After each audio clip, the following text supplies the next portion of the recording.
Well, the Obama administration says it is reserving judgment on the outcome of Zimbabwe's elections, and we do expect a more official response once the results are fully consolidated.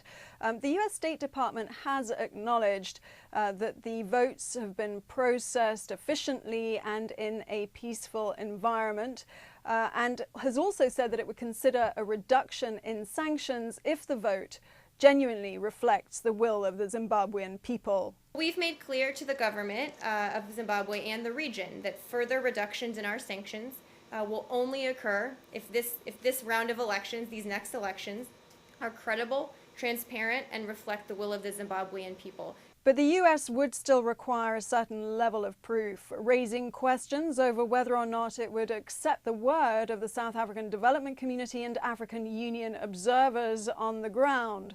But some analysts are pointing to initial US concerns over the fact that this election went ahead to begin with.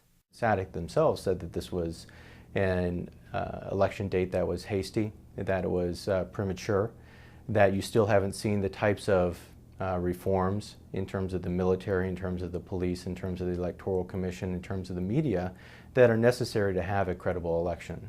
Well, diplomats in Washington say they will decide for themselves if Zimbabwe's elections were free and fair. Analysts say that means that just because SADC says something, it doesn't mean the US will necessarily go along with it.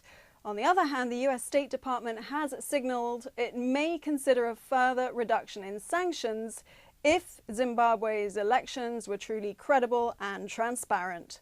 Nina Maria Potts, SABC News in Washington.